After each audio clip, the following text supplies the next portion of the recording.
Lillah, wassalatu wassalam ala rasulillah. Si on devait demander aux gens, qu'est-ce qui t'anime dans la vie?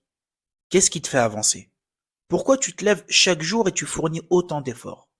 Souvent, les réponses vont tourner autour du matériel, de l'argent, ou le fait de réaliser ses rêves. Quand on regarde bien, tous ces objectifs tournent autour des passions et de l'ego. Aujourd'hui, nous allons parler d'une histoire magnifique qui va totalement à contre-courant de cette pensée et de ce paradigme.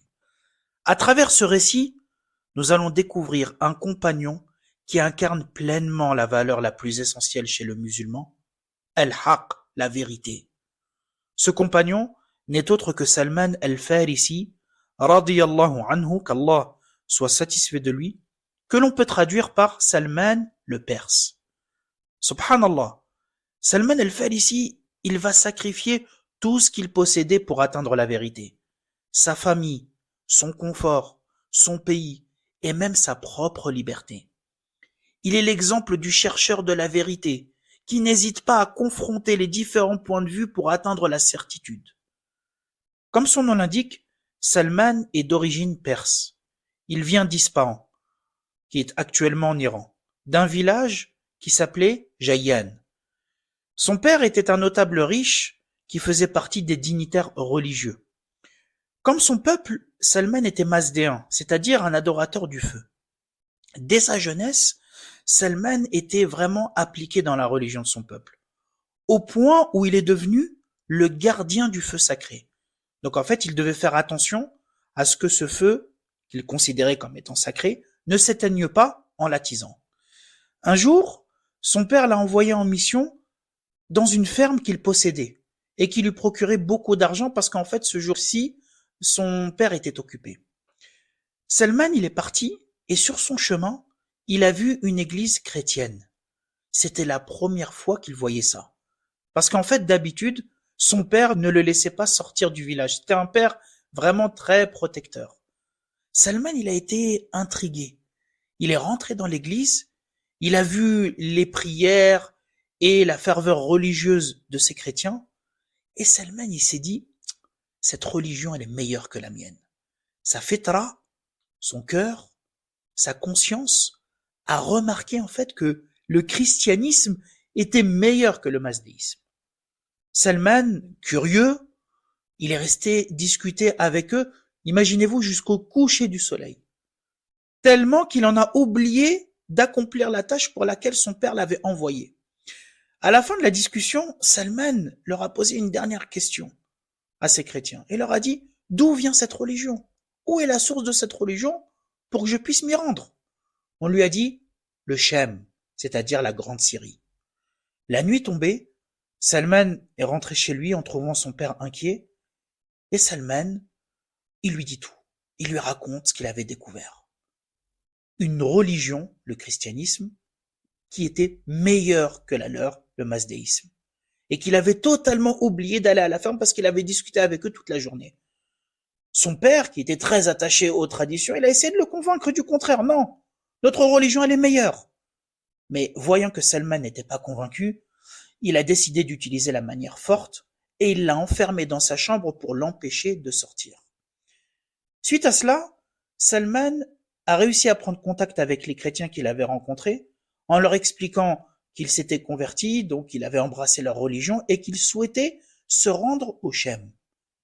Les chrétiens lui ont indiqué le départ d'une prochaine caravane vers le Chem et donc Salman décida de prendre la fuite pour rejoindre cette caravane en partance pour le Chem, la Grande Syrie. Il voyagea dans cette région et il laissa derrière lui toute sa famille et son village. Lorsque Salman el-Farisi arriva là-bas, il demanda à rencontrer le plus grand prêtre. On lui a indiqué un évêque responsable d'une grande église. Donc là, Salman el-Farisi, il se trouve au Chem, dans la Grande Syrie. Salman s'est rendu dans l'église qu'on lui a indiquée, il discuta avec l'évêque et lui demanda en fait la permission de rester avec lui et d'être à son service, et en contrepartie, cet évêque lui apprend la religion. L'évêque a accepté. Salman est resté un certain temps avec lui, mais très rapidement, il s'est rendu compte que cet évêque était vraiment mauvais et qu'il était totalement en contradiction avec ses valeurs. Qu'est-ce qu'il faisait cet évêque? Il s'accaparait les aumônes destinées aux pauvres et il les amassait comme trésor personnel.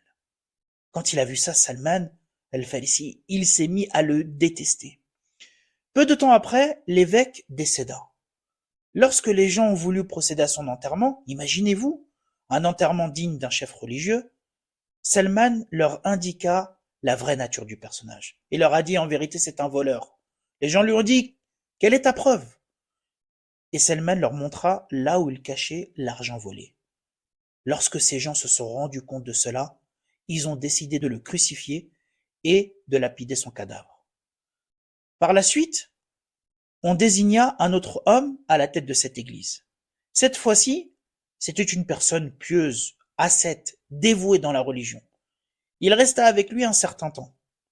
Puis, lorsque cet homme était sur le point de mourir, Salman lui a posé la question suivante. À qui tu me recommandes? Donc, avec qui tu me recommandes de rester pour continuer à servir la religion et à apprendre? L'homme lui a dit, je te recommande un homme à Mossoul, en Irak. Va et reste avec lui. Donc imaginez-vous Salman el-Farisi, il est au Chem, il va en Irak, et il est resté avec l'homme en question. C'était un homme pieux et bon, d'après ce que Salman nous dit. Il est resté avec lui un certain temps, et lorsque cet homme était sur le point de mourir, Salman lui a posé la question suivante, qui est la même que la précédente. À qui me recommandes-tu? L'homme lui a indiqué un moine à Nasribin. Nasribin, c'est au sud de la Turquie actuelle. Salman el-Farisi voyagea une autre fois, et il est resté avec ce moine qui était pieux jusqu'à sa mort. Et avant qu'il ne meure, le moine lui conseilla de se rendre chez un autre moine qui était à Amoriya, que l'on traduit par Amorium, et qui est au nord de la Turquie. Subhanallah, vous avez vu, vous remarquez tous les voyages que Salman el-Farisi entreprenait pour continuer à apprendre la religion et suivre la vérité. Donc Salman, il a voyagé et il est resté avec ce moine qu'il a accueilli chaleureusement. Il est resté avec lui jusqu'à sa mort. Et avant que le moine ne meure, Salman pose la question habituelle qu'il a posée à tous les hommes avant qu'ils ne meurent. À qui tu me recommandes? Mais cette fois-ci, le moine en question va lui donner une réponse un peu particulière. Il va lui dire, ô mon fils, je ne vois personne ayant les qualités que tu recherches. Mais je sais qu'un prophète va apparaître, prêchant la religion d'Abraham, alayhi salam. Son avènement est imminent, c'est-à-dire qu'il va bientôt être envoyé. Il sortira du pays des Arabes et émigrera vers une terre plantée de palmiers, qui est située entre deux zones couvertes de pierres volcaniques. Et le moine a dit à Salman, cet homme-là, qui sera prophète, il aura des signes particuliers. Et il en a décrit 3. Le premier, il refuse les aumônes. Le deuxième, il accepte les cadeaux. Et le troisième, entre ses épaules se trouve le sceau de la prophétie. Si tu le vois, tu vas le reconnaître aisément. Si tu trouves le moyen de rejoindre ce pays, n'hésite pas. Salman, quand il a entendu cela, il était déterminé à rencontrer ce prophète. Grâce à son travail, Salman avait réussi à posséder des vaches et des brebis. Lorsqu'il rencontra des commerçants arabes, Salman proposa à ces commerçants de l'emmener en Arabie contre ces bêtes. Je vous vends tout et permettez-moi d'aller en Arabie. Ils ont accepté. Mais malheureusement, en route, ils ont trahi leur engagement et ils ont fait de Salman un esclave. Ils l'ont esclavagisé.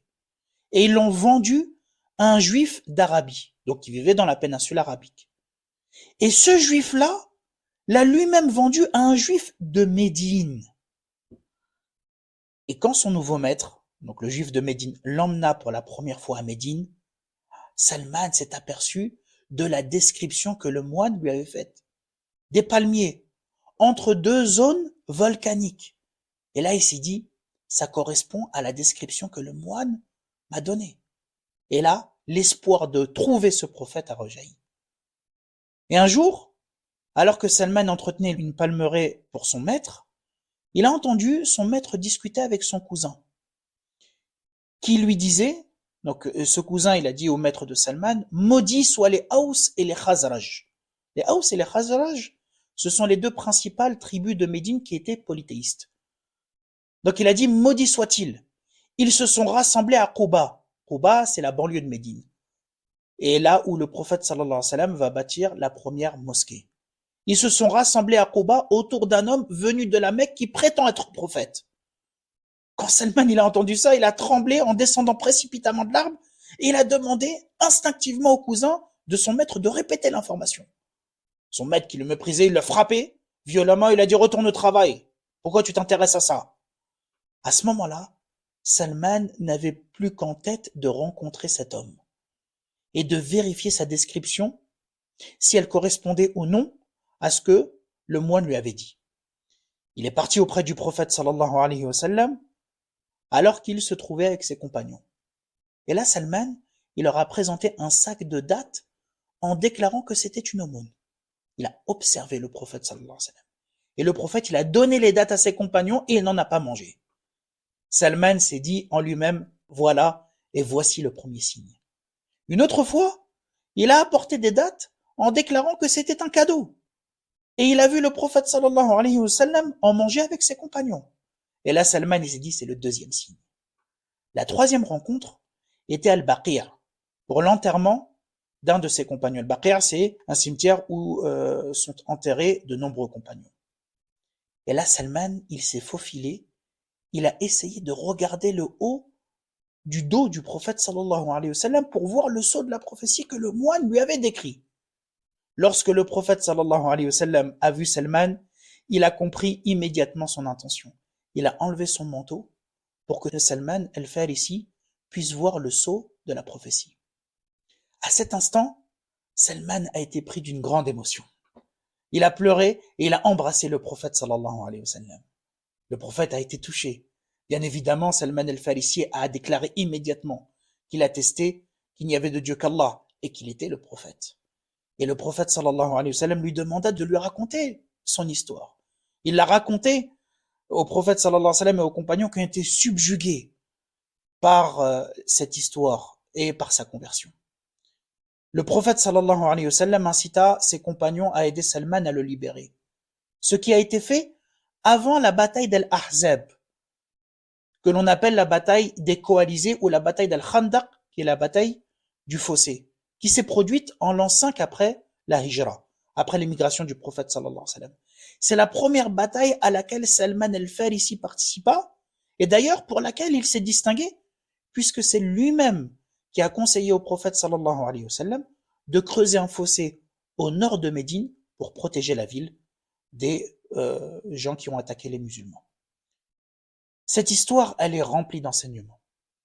Je vais parler et me concentrer sur deux enseignements. Le premier, voyez donc que Salman al-Farisi, c'était un modèle extraordinaire dans la recherche de la vérité. Durant tout son parcours, il a été animé par cette valeur essentielle en islam qui est al-haq, la vérité. Il a sacrifié son confort, sa patrie et sa liberté pour réaliser ce but. C'est une leçon pour nous, à notre époque, où la vérité elle est mise de côté, pour laisser place aux passions et à la subjectivité des gens. Et ce qui est encore plus fabuleux, c'est que Salman al-Farisi a recherché la vérité au-delà des contradictions de certains. Vous vous rappelez là de l'évêque qui volait les aumônes pour s'enrichir? Eh ben Salman, il a distingué entre les principes et les gens. Il n'a pas fait une fixette sur cet évêque-là. Il n'a pas fait une fixette sur le mauvais comportement de l'évêque. Il n'a pas pointé les contradictions de celui-ci pour rejeter le christianisme. Il n'a pas fait ce que certains font aujourd'hui malheureusement en disant « Ah, moi je prie pas et je pratique pas l'islam parce qu'il y a un tel qui prie, mais il vole, qui prie et qui ment, qui prie et qui fume et qui boit de l'alcool. » Non. Il a suivi cette religion car il l'a considérée comme étant la meilleure à cette époque, au niveau des principes. Vous savez, on rapporte de Ali ibn Abi Talib la parole suivante, et c'est une parole vraiment cruciale et essentielle qu'il faut retenir. Il dit « La ta'rif al-haq bil-rijal, walakin i'rif al-rijal bil-haq » Il dit « Tu ne reconnaîtras pas la vérité par les hommes, c'est-à-dire en suivant un homme en particulier, mais sache la vérité. » C'est-à-dire recherche d'abord la vérité, et tu reconnaîtras les hommes qui suivent la vérité. Tu ne reconnaîtras pas la vérité par les hommes, mais recherche d'abord la vérité et tu reconnaîtras ensuite les hommes qui suivent la vérité. Deuxième leçon, cette histoire elle atteste que les gens du livre attendaient un prophète. Allah subhanahu wa ta'ala dit dans un verset, les gens du livre reconnaissent le prophète comme ils reconnaissent leurs propres enfants. Et les juifs de Médine disaient aux Médinois polythéistes avant la venue du prophète à Médine, bientôt un prophète sera envoyé et on va vous terrasser comme Allah a terrassé le peuple d'Ad. La conversion de Salman el-Farisi a été le produit de cette connaissance que les gens du livre possédaient. Et nous verrons, Inch'Allah, demain, une histoire encore plus édifiante à ce propos.